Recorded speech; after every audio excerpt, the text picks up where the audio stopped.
I've heard it quite a bit before from a lot of the friends I have who are women that they feel a real sense of pressure to look certain ways because of images that they see in media and magazines like Instagram, pictures from influencers and actresses and singers and everything else.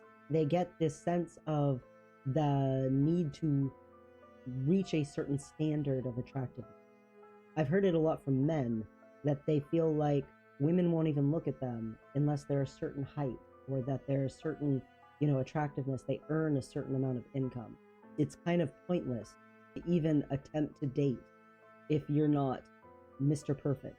There's this pressure that comes from a socially accepted norm. People seem to talk about quite a bit the whole superficial look thing. They talk quite a bit about how society puts all this pressure on people to stay young looking and to, never be homely, never to look real. Oh, you got to make sure every hair is in place and you shave everything you're supposed to, get fillers and use the right skincare products and so on and so forth. There's all this stuff and people talk about it a lot, and that is absolutely true. It is super unrealistic to expect anyone to be able to Photoshop themselves in real life. I don't hear as much people talking about, even though it's just as true, the pressures and the artificial standards that are created by the TV shows we watch, the movies we watch, the music we listen to, basically on the American dream and the ownership of home and what middle class looks like. The ideas about class in the United States and even in Western society in general are perpetuated pretty harshly. People talk about, oh, there's unfair relationship standards, or oh, these romantic comedies create unrealistic expectations for men and unrealistic expectations for women and all of these, action movies and blah, blah, blah. But there's also this super unrealistic expectation for what being average looks like compared to what it actually is in reality.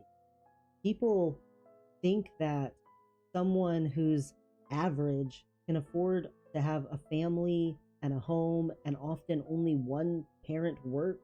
Like on TV, you see these families who have like a decently nice house and it's not always dirty and covered in clutter. Everyone has time to keep it clean and keep it going, and the maintenance on it apparently just happens, and it's affordable to somehow live this way. The majority of Americans recognize that 70K is still not middle class. You're still pretty poor, especially if you live in certain areas. Depending where you live, 100K is poor. When you watch these shows and you see these people having all of this wealth and they always have food to eat, they always have dinner, they always have, the ability to go shopping, they always have the ability to have new clothes. They don't wear the same clothes over and over in every episode. They can afford things that most average, poor, working class, and even middle class Americans, and even people in a lot of Western society just can't afford. And it's unrealistic, and it puts pressure on people to live up to that, to not let people see that they can't actually afford all those trips to the doctors and they're in horrible debt. But on shows, everyone can just go to the doctors. Oh, my kid, they might have a broken hand, but, it might just be a sprain. And they just go to the doctors. And not everyone can afford to do that. Most people have to wait several days and hope that it's a sprain, hope that it's not broken, no matter how much it hurts. Most poor people, they get sick and they just keep working. They keep doing. They don't have the option to just say, oh yeah, I'm going to call my doctor and oh, the doctor actually be available to see me. Most poor people, they got to wait. They got to wait at least 2 weeks to a couple of months to see their doctor. There's this idea that, oh, they're all the people on TV, they all have white teeth. They all have straight teeth, and not everyone can afford that. And yet they try to, because there's this pressure. They try to have the newest, phones. They try to have the newest items. They try to have new clothes, nice looking clothes. And it's really hard for people who can't keep up, because not only is it that there's this pressure and expectation, but they also get judged because they look different than that expectation. Even though the clothes they're wearing are just fine, they're not holy, they're not raggedy, they're just old, they get judged because they're not fitting in with normalcy and the ideas of what's normal that have been created as a vision. And so it's detrimental. It's detrimental to society as a whole, to communities as a whole, and to the individual person. Take some of the load off of your shoulders. It's not real. It's not painting a realistic image of what it's like to be poor or working class or middle class.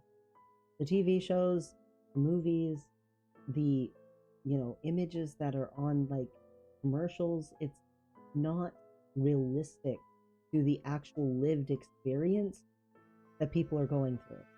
And just like your relationship should not be based on look or on incomes, and should be based on the quality of the person, and should be based on how compatible the two of you are, and if you share beliefs and hopes for the future and have common interests and get along with each other, communicate well with each other, the actual important things to a relationship, your actual attraction, and not superficial stuff.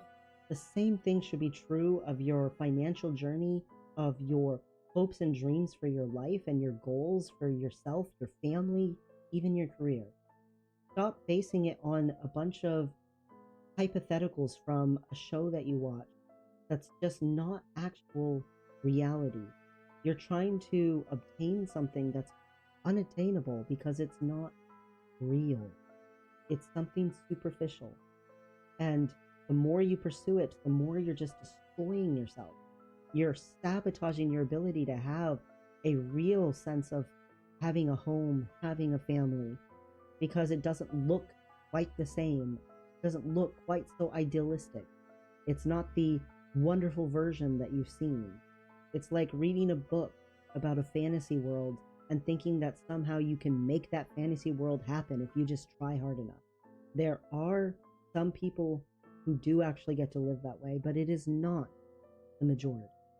Society as a whole, and our regulations, our policies, our statutes as a whole need to change.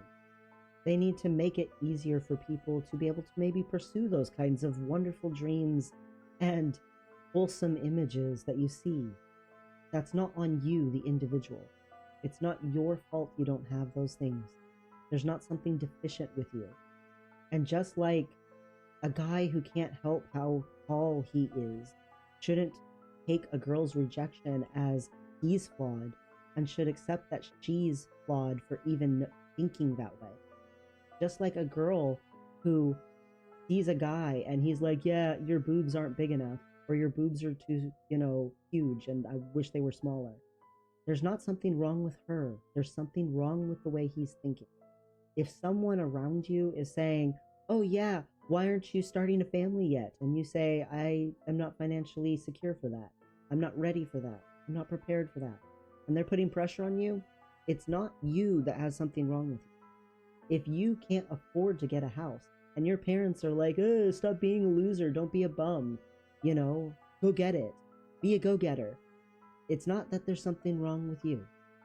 And it's not 100% all on them that they think that way. It's understandable that obviously we're going to be influenced by the images we're constantly bombarded with. Stop over buying and over consuming, trying to create an image, because it's not real. And that's okay. That you can't live up to an unrealistic expectation.